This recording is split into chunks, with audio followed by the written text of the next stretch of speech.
오늘 우리에게 주시는 하나님의 말씀 함께 보겠습니다. 출애굽기 1장 15절부터 21절까지의 말씀입니다.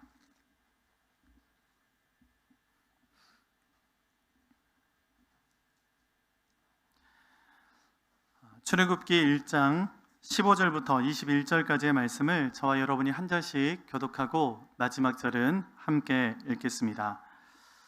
애굽 왕이 히브리 산파 십브라라 하는 사람과 부하라 하는 사람에게 말하여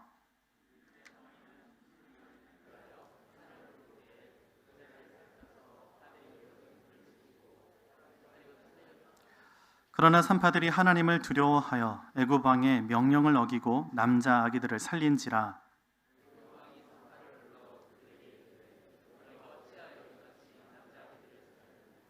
산파가 바로에게 대답하되 히브리 여인은 애굽 여인과 같지 아니하고 건장하여 산파가 그들에게 이르기 전에 해산하였더이다 하매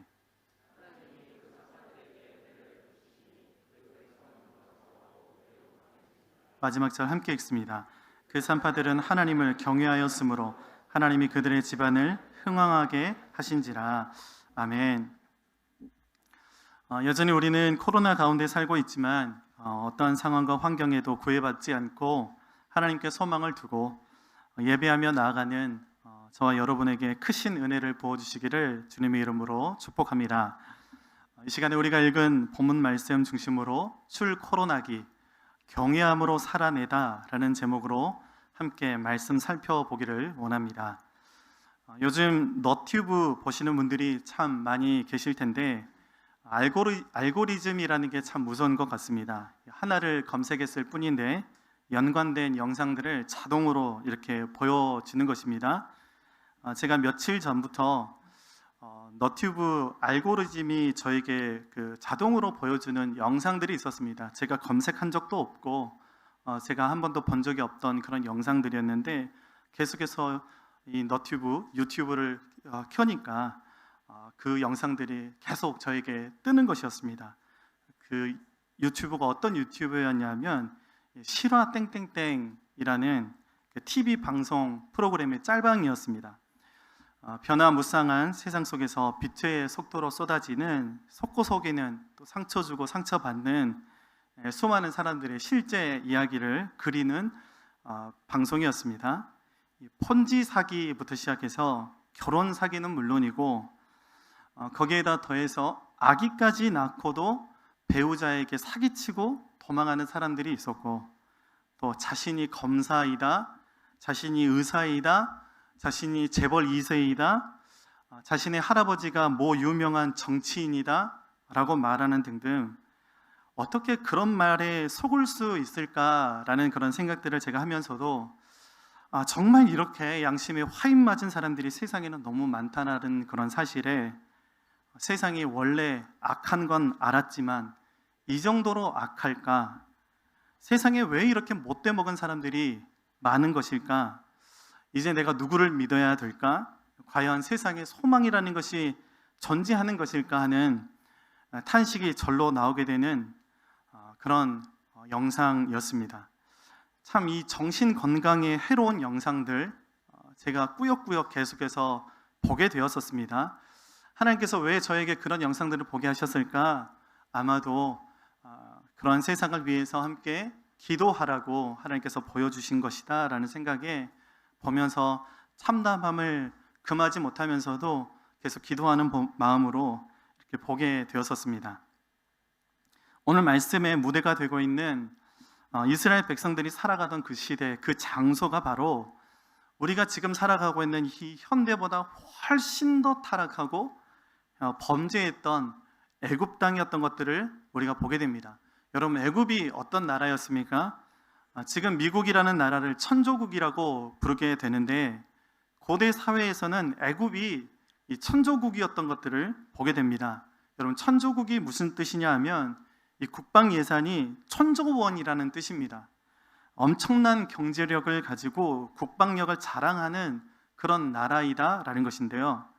당시에 이 애굽이 수많은 그런 크고 웅장한 신전들을 만들어내고 또 태산과 같은 이 피라미드를 만들어내던 한마디로 고대 사회에서는 가장 큰 문명을 이루어내고 또 화려한 문화를 꽃피웠던 그런 천조국이었다라는 것입니다. 아직도 이 현대의 기술로도 피라미드를 만드는 것이 정말 쉬운 일이 아닙니다. 이 피라미드를 그런데 고대 사회에서 만들어냈다? 여러분, 그래서 이것은 지금까지도 불가사의로 남아 있는 것이고, 아마도 주님 오실 때까지 그 피라미드를 어떻게 만들었을까, 그 비밀을 우리는 알 수 없을 정도입니다. 그런데 여러분, 이것이 중요한데요, 그렇게 거대한 문명과 화려한 문화를 어떻게 만들어낼 수 있었을까? 그것은요, 수도 없는 많은 사람들의 착취가 있었다라는 것입니다. 그 착취의 대상들이 되는 바로 대표적인 사람들이 바로 오늘 말씀 가운데 등장하는 이스라엘 백성들이었던 것을 우리는 보게 됩니다. 이스라엘 백성들의 애굽에서 착취를 당하고 고통을 당해야만 했고 시련을 당하고 있었다라는 그 사실이 현대를 사는 우리 그리스도인들에게 어떤 의미가 있을까요? 이스라엘 백성들은 여러분 하나님의 백성들 아닙니까? 그리고 애굽은, 이집트는 세상을 의미하는 메타포로 성경에서 등장하고 있는 것을 우리가 보게 되는데, 하나님의 백성들인 이 이스라엘 백성이 이 세상의 그림자인 애굽에서 살아내고 있었다라는 것을 통해서 우리는 하나님의 백성들인 우리가 이 세상 가운데에서 어떻게 살아내야 할지를 볼 수 있게 된다라는 것입니다. 오늘 말씀을 살펴보면 그러한 이스라엘 백성의 대표자와도 같은 모습으로 등장하는 두 자매가 있는 것을 보게 되는데요, 시브라와 부하라 하는 두 자매였던 것을 보게 됩니다. 출애굽기 1장 15절 말씀, 우리 세번역 성경으로 함께 읽어보겠습니다. 시작. 한편 이집트 왕은 시브라와 부하라고 하는 히브리 산파들에게 이렇게 말하였다. 여러분, 왜 이름이 있는 많고 많은 사람 중에 겉으로 그럴싸한 어떠함이 있는 많고 많은 사람들을 제쳐놓고 평범한 이 두 자매를 성경은 등장시키고 있는 것일까요?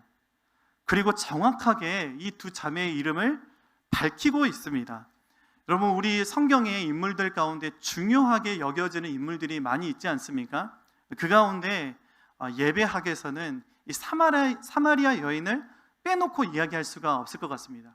그런데 여러분, 사마리아 여인의 이름이 무엇이었는지 우리 성도님들 아십니까? 저도 모릅니다. 네. 그렇게 성경 가운데서 중요한 인물인 사마리아 여인의 이름은 등장하지 않습니다. 그런데 오늘 두 자매의 이름을 밝히고 있다는 것은 중요한 메시지를 우리에게 주고 있다는 것인데요, 여러분, 하나님은 우리의 어떠함을, 우리의 그럴싸함을 보시지 않는 하나님이시다라는 것입니다. 오히려 하나님은 어떤 분이십니까? 우리의 마음의 중심을 보시는 하나님이시다라는 것입니다. 그래서 성경은 우리에게 이렇게 말씀합니다. 사무엘상 16장 7절 말씀인데요, 우리 같이 함께 화면 보시고 읽겠습니다. 시작. 그러나 주님께서 사무엘에게 이르셨다. 너는 그의 준수한 겉모습과 큰 키만을 보아서는 안 된다. 그는 내가 세운 사람이 아니다. 나는 사람이 판단하는 것처럼 그렇게 판단하지는 않는다. 사람은 겉모습만을 따라 판단하지만 나 주는 중심을 본다. 아멘. 여러분, 다윗이 그랬던 것을 우리는 보게 됩니다. 다윗은 시브라와 부하처럼 평범한 사람이었습니다. 그렇지만 그러한 다윗이 하나님 마음에 합당했다라고 성경은 우리에게 말씀하고 있습니다. 왜 그렇습니까? 당시의 왕이었던 사울 왕은 그 마음의 중심 가운데 내가 왕이야 라는 그런 생각을 가지고 있었고, 솔로몬은 나 솔로몬이야 라는 그런 이야기를 하지만 다윗은 그 마음의 중심 가운데 나는 왕 되신 하나님의 종입니다 라고 고백할 수 있었다라는 것입니다. 여러분, 그것이 하나님 마음에 맞았다라는 것입니다. 요즘 말로 하면 하나님 마음에 꽂혔다라는 거예요. 하나님께서는 이렇게 별 볼 일 없는 인생이라도 그 중심이 하나님을 향하는 사람들을 통해서 하나님의 역사를 이루어 가시는 하나님이시다라는 것입니다. 저와 여러분이 그렇게 하나님 마음에 꽂혀서 역사의 주역들이 될 수 있기를 주님의 이름으로 간절히 바랍니다. 여러분, 그런데 이 자매들이 태어나고 보니까 나라가 아니었습니다. 이 자신들은 이스라엘 백성인데 자신들의 나라가 아니라 다른 나라에 얹혀 살고 있었습니다. 그리고 아무 이유 없이, 연고 없이 뽑혀서 끌려 잡혀서 다녀야만 했다라는 것입니다. 그렇게 연약하기 그지없는 두 자매가 당했었던 일들이 바로 그 당시 시대적 상황이었다라는 것입니다. 여러분, 이스라엘 백성이 이런 일 당하면 되겠습니까? 안 되겠습니까? 절대 그럴 수 없죠. 왜냐하면 이스라엘 백성은 하나님이 주인 되신 하나님의 백성들이기 때문에 그렇습니다. 너는 내 백성이 될 거야. 바뀌지 않고 변하지 않고 바꾸시지 않는 약속을 받았던 선민, 이 선택받은 백성이 누구였냐 하면 이스라엘 백성이었다라는 것입니다. 여러분, 한번 설명해 보실 수 있겠습니까? 하나님의 백성인 이스라엘 백성이 지금 당하는 일이 하나님의 백성들이 당할 수 있는 일인지, 하나님의 백성들이 당할 만한 일들인지 우리가 한번 생각해 보자라는 것입니다. 여러분, 그러면 안 되는 것 아니겠습니까? 그래서 어떤 면에서 보면 오늘 출애굽기 1장은 말이 안 되는 말씀입니다. 거짓말 같은 그런 이야기입니다. 왜 그렇습니까? 십브라와 부하는, 그리고 이스라엘 백성들은 여러분, 이런 일들을 당해서는 안 되는 하나님의 소유된 하나님의 백성들이기 때문에 그렇습니다. 그런데 여러분, 잘 생각해 보십시오. 예수님 믿는다고 하나님 백성이라고 여러분 어려움이 없나? 고통이 없나? 그렇지를 않습니다. 세상을 살아갈 때 똑같은 저주와 고통을 만나게 된다라는 것입니다. 그래서 여러분, 착각하지 마십시오. 예수님 믿으면 복이 옵니다. 맞는 말입니다. 그런데 그 복이 온다고 해서 고통이 사라지지는 않는다라는 것입니다. 예수님 믿으면 행복합니다. 그렇지만 고통이 사라지지는 않는다라는 것입니다. 요즘 중3인 딸이 날마다 업다운을 반복하고 있습니다. 중3 무섭더라고요. 북한에서 왜 남한을 못 쳐들어오느냐, 한국에는 남한에 중3이 있기 때문에 그렇다라는 이야기가 있습니다. 그 가운데 딸이 느끼는 것은 참 인생이 쉽지 않구나 라고 느끼고 있는데요. 여러분, 중학생들만 그렇습니까? 고등학생 되면 더 많이 느끼게 된다는 것을 우리는 알고 있지 않습니까? 인생이 쉽지 않다라는 것입니다. 그런데 어른들은 더 잘 알고 있죠. 우리 자녀들이 당하는 고통 곱하기 1000번, 10,000번의 일들이 앞으로도 인생 가운데 계속 일어날 것이라는 것을 우리는 알고 있다는 것입니다. 성경이 보여주고 있는 것이 바로 그것입니다. 우리가 아무리 노력해도 이 고통은 사라지지 않는다. 우리가 아무리 수고해도 이 아픔들은 사라지지 않을 것이다 라는 것입니다. 그런데 여러분, 이것이 중요합니다. 대신에 성경은 이것을 이야기합니다. 성경은 고통을 없앨 수 있는 방법을 이야기하고 있지는 않지만 대신에 그 동일한 고통과 아픔 가운데 있을 때 하나님의 백성들은 어떻게 반응하고 있는가를 우리에게 보여주고 있다라는 것입니다. 고통을 피할 수 없지만 그 고통을 재해석하게 되는 능력들을 하나님께서는 하나님의 백성들에게 허락해 주신다라는 것입니다. 여러분, 그러한 세상 한가운데에 한 복판에 어떻게 살아가고 있었어요? 이 두 자매가 이제 선택의 기로에 서게 되는 것을 보게 됩니다. 우리 출애굽기 1장 16절 말씀입니다. 함께 읽겠습니다. 너희는 히브리 여인이 아이 낳는 것을 도와줄 때에 잘 살펴서 낳은 아기가 아들이거든 죽이고 딸이거든 살려두어라. 여러분, 개인의 안위와 안전을 위해서 불의를 따를 것인가, 그럼에도 불구하고 하나님의 정의를 따를 것인가 하는 선택의 기로에 이 두 자매가 서게 되었다라는 것입니다. 하나님의 백성들이 세상에서 살다 보면 이렇게 십브라와 부하처럼 기회를 가장한 시험들이 찾아올 때가 있는 것 같습니다. 여러분, 그럴 때 찾아온 기회를 쉽게 차버리기란 참 쉬운 일이 아니죠. 그렇지만 우리는 너무나 잘 알고 있지 않습니까? 하나님께서는 당신의 백성들이 세상 가운데에서 하나님의 뜻을 드러내기를 원하신다라는 것입니다.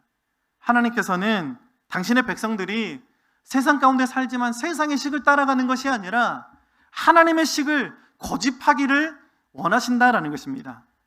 그럴 때 우리는 육의 생각이 아니라 성령의 생각을 좇아야 한다라는 것을 너무나 잘 알고 있습니다.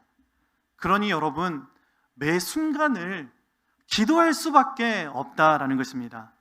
이 두 자매가 그러한 기회 앞에서, 그러한 도전 앞에서 기도하지 않았겠습니까? 주님, 우리는 연약합니다. 주님, 오늘도 우리는 힘겨워합니다. 주님의 뜻 이루며 살기에 우리는 부족합니다. 주님, 우리는 자꾸만 넘어집니다. 오늘 하루 또 실수합니다. 주님의 긍휼을 구하는 우리는 죄인입니다.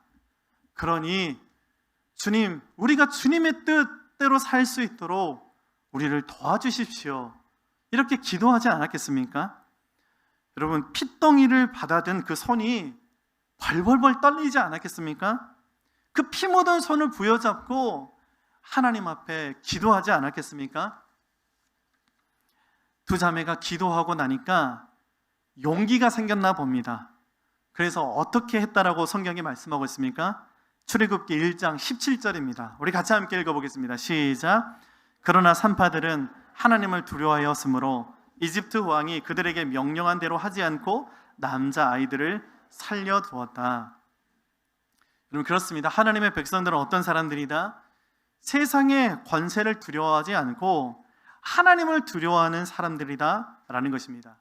당장 눈에 보이는 나를 집어삼킬 것 같은 어떤 것들에 쫄지 않고 눈에 보이지는 않지만 살아계시고 견고한 진을 파시는 강력이 되시고 역사의 히스토리의 주인이 되시는 하나님을 두려워하는 사람들이 바로 우리이다라는 것입니다. 여러분, 이것을 성경은 무엇이라고 부르고 있습니까? 경외라고 부르고 있는 것을 보게 됩니다. 경외라는 단어를 들을 때 우리가 그리게 되는 이미지는 예배 가운데에서 부복하여 엎드리게 되는 것을 우리는 이미지로 그리게 됩니다. 이 로마 카톨릭의 사제 서품식을 본 적이 있으십니까? 이 로마 카톨릭의 사제 선품을 받는 분들을 보면 바닥에 온전히 엎드리는 것을 보게 됩니다. 저는 그런 모습들을 볼 때마다 우리 개신교에서도 목사 안수식 때 이렇게 하면 좋겠다라는 생각들이 들더라고요. 이게 정말 경외이지, 하나님께 온전히 바닥에 엎드려서 나라는 존재는 하나님 앞에서 이 흙과 같은 존재입니다. 그러니 하나님, 나를 하나님께 드립니다 라고 경외하는 모습들을 우리는 절로 생각하게 되게 된다는 것입니다. 그렇지만 오늘 말씀이 우리에게 가르쳐 주는 것이 있습니다. 그러한 것들이 경외라는 것이 아니라, 경외라는 단어는 그렇게 예전용, 예배용 용어가 아니라 우리 삶 속에서의 현장 용어가 되어야 되는 것이고, 그렇게 우리 삶 속에서 하나님을 경외하는 것이 실제가 되어야만 한다라는 것입니다. 살아계신 하나님께서 나와 함께 계시는 것을 아는 것, 불꽃 같은 눈동자로 우리의 삶을 살피시니 하나님의 뜻 가운데에서 벌벌 떨면서도 살아내는 것, 여러분, 그것이 성경이 말하는 경외이다라는 것입니다. 그렇게 하나님께서 나와 함께 하시는 것을 알고 있으니 여러분, 딴짓 못하게 되지 않겠습니까? 그래서 내 마음대로 살지 못하게 되는 것이고 하나님의 뜻을 선택하게 되는 것이고, 여러분, 그것이 바로 경외라는 단어가 가진 진정한 의미이다라는 것입니다. 여러분, 그 사람이 무엇을 두려워하는가를 보면 그 사람이 어떤 사람인지, 그 사람의 믿음이 어떠한지를 우리는 알 수 있습니다. 그 사람이 돈을 두려워합니까?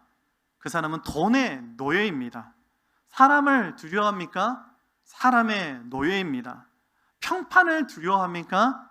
그것은 자기 이미지의 노예입니다.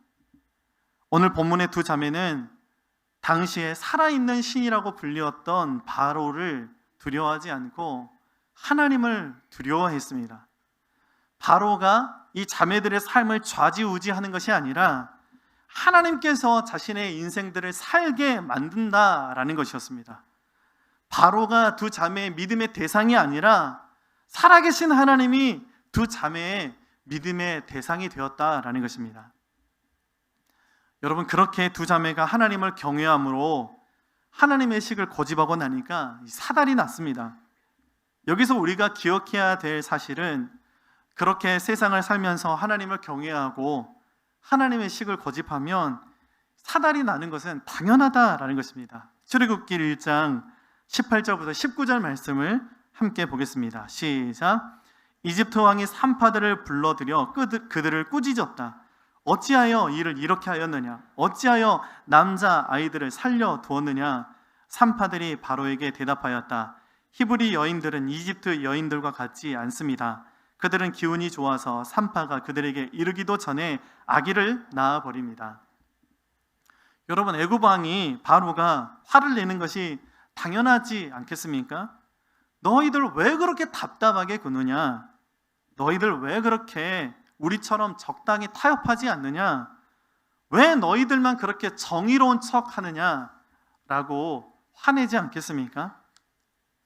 그런데 여러분, 이 바로 앞에서 이 자매들의 답이 저는 성경을 읽으면서 좀 신경에 거슬렸습니다. 이 자매들이요, 얼토당토하는 이유를 대고 있습니다. 아무개네 집에 해산한다는 소식 듣고 갔더니 아기를 낳아버려서 할 일이 더 이상 없더라고요. 그렇게 이야기했다라는 것입니다. 무슨 산모들이 슈퍼맨도 아니고 말이 안 되지 않겠습니까?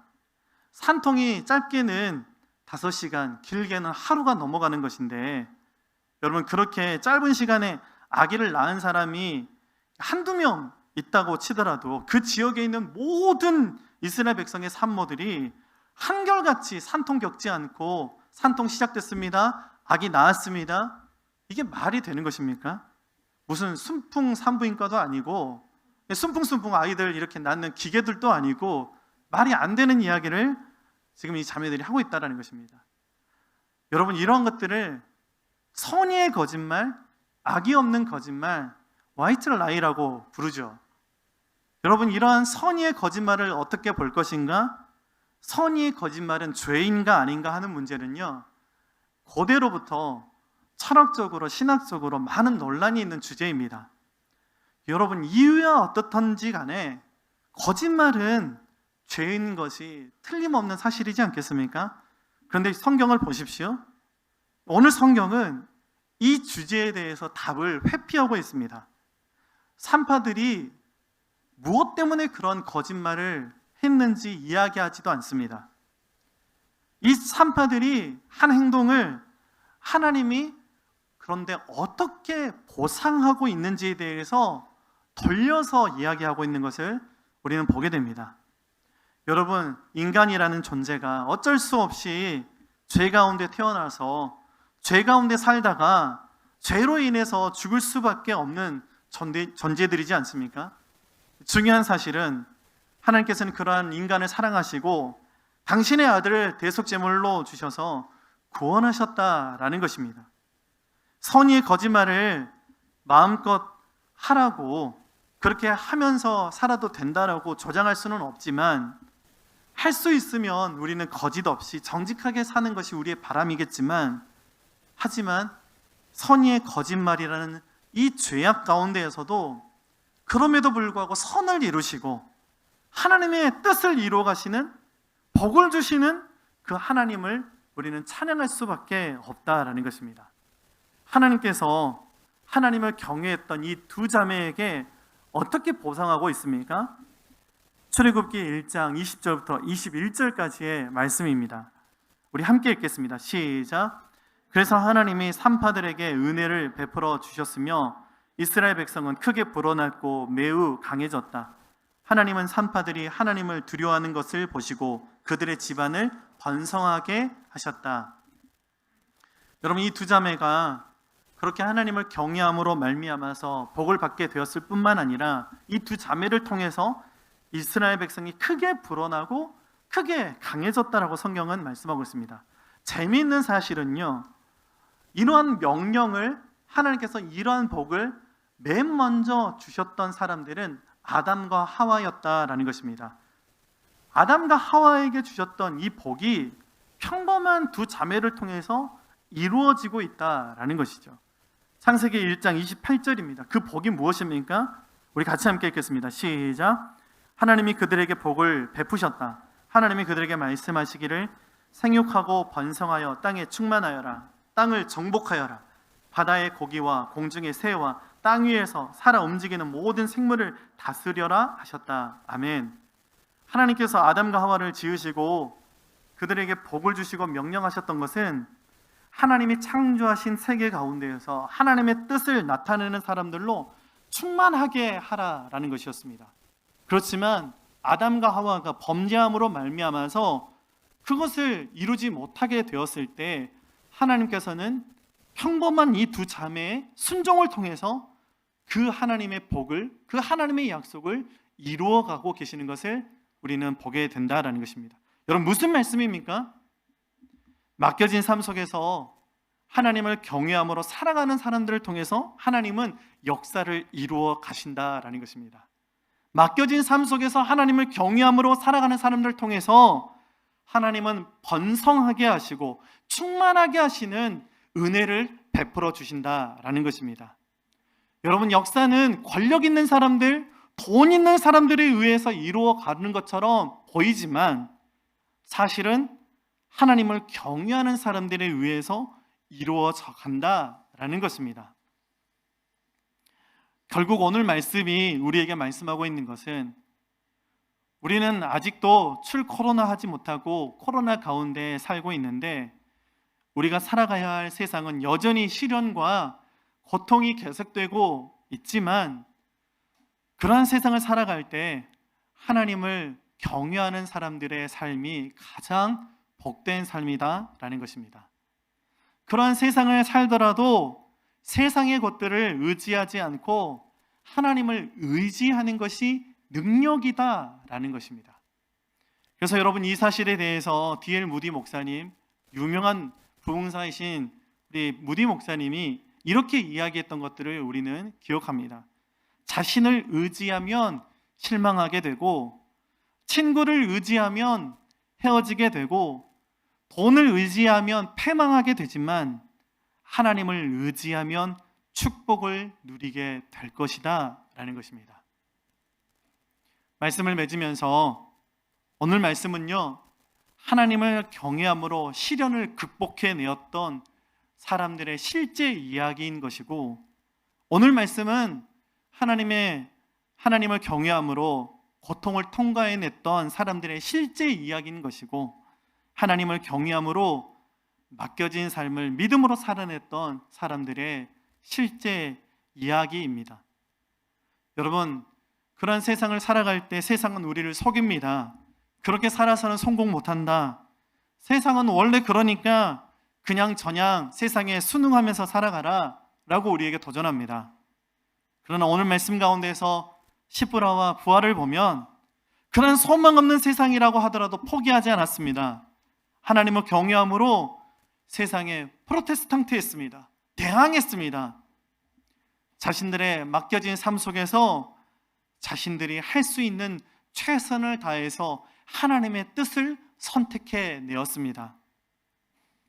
여러분, 하나님께서 우리 또한 십부라와 부하처럼 프로테스탕트로 부르지 않으셨습니까?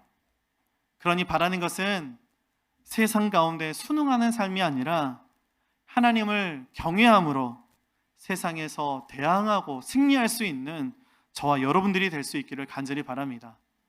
세상 가운데 살아가지만 세상의 식을 따르는 것이 아니라 하나님의 식을 따라갈 수 있기로 결정할 수 있는, 늘 하나님이 불꽃 같은 눈동자로 우리의 삶을 지켜보고 계시니 내가 의지할 대상은 오직 하나님입니다, 믿음으로 고백해낼 수 있는 저와 여러분들의 삶들이 되시기를 주님의 이름으로 간절히 바랍니다. 이 시간 우리 같이 함께 그 마음을 담아서 하나님 앞에 찬양 드렸으면 좋겠습니다.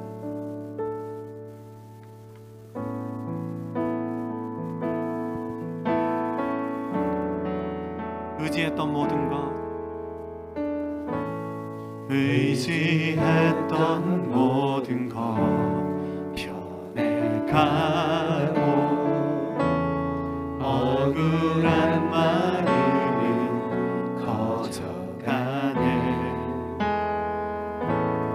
부끄럼 없이 살고 싶은 마음 주님 아시네. 모든 일을 선으로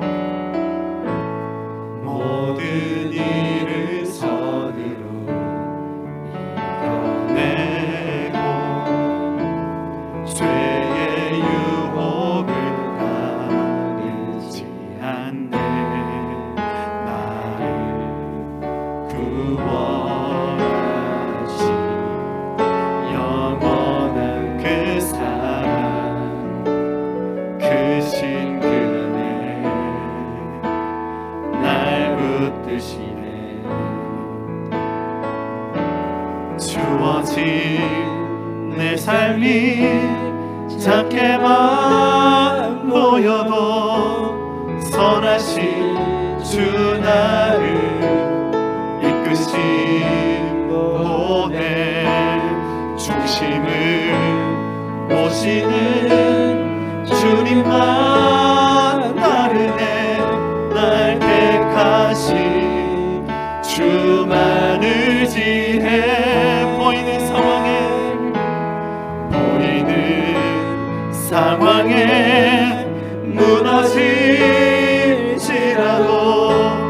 예수 능력이 나를 붙드네.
간절히 하나님 앞에 기도드렸으면 좋겠습니다.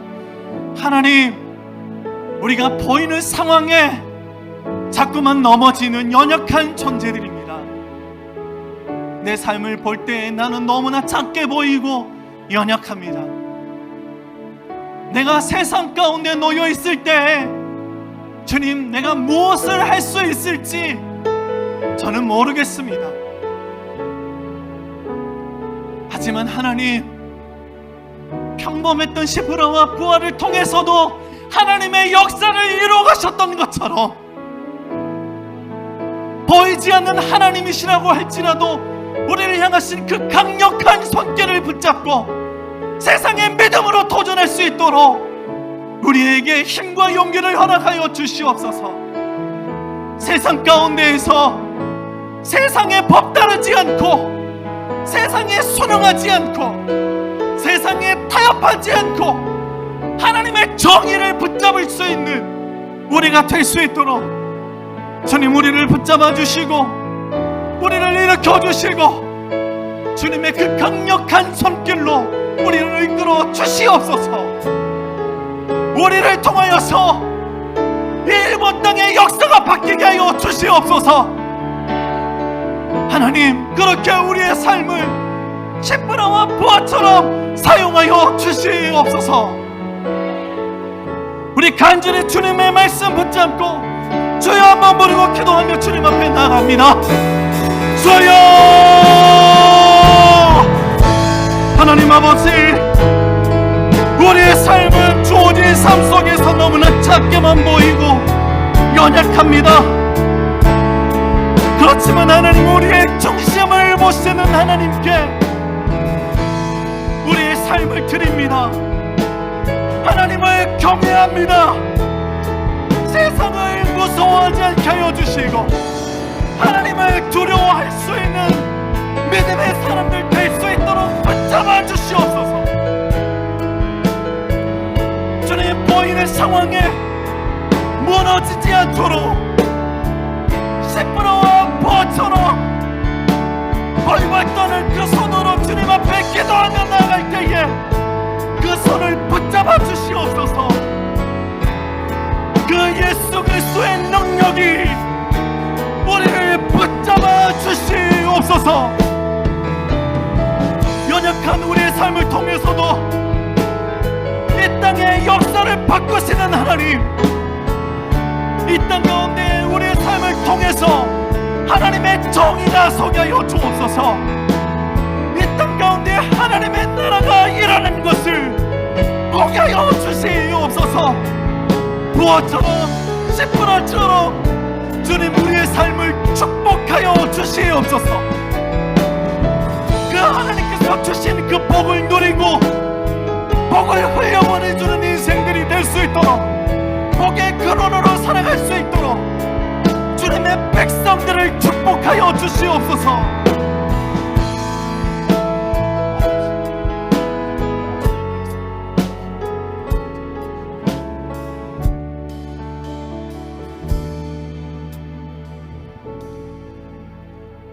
하나님 아버지, 주어진 우리의 삶 가운데 너무나 연약하고 작게만 보이는 우리가 주님 앞에 섰습니다. 하지만 하나님, 보이는 것들에 무너지지 않고 세상을 두려워하지 않고 보이지는 않지만 강력한 손길로 우리의 삶을 이끄시는 그 하나님을 의지함으로 세상 가운데에서 승리하는 우리 모두가 될 수 있도록 우리를 축복하여 주시옵소서. 하나님께서 주신 그 복을 누리며 흘려보내줄 수 있는 우리 삶이 되게 하여 주옵소서. 하나님, 간절히 기도하는 것은 이 일본의 역사는 하나님을 경외하는 우리들에 의해서, 우리 동경교회를 통해서 바뀌어가게 하여 주시옵소서. 하나님을 경외하는 사람들을 통해서 역사를 이루어 가시는 하나님, 그렇게 작고 연약한 우리를 인도하여 주시고 사용하여 주시옵소서. 일주일의 삶을 세상 가운데 살아갈 때에도 믿음으로 하나님의 뜻을 결정하며 하나님을 경외하는 삶 살아낼 수 있도록 한 사람 한 사람을 도와주시고 능력으로 채워 주시옵소서. 감사드리며 예수 그리스도의 이름으로 축복하며 기도합니다. 아멘.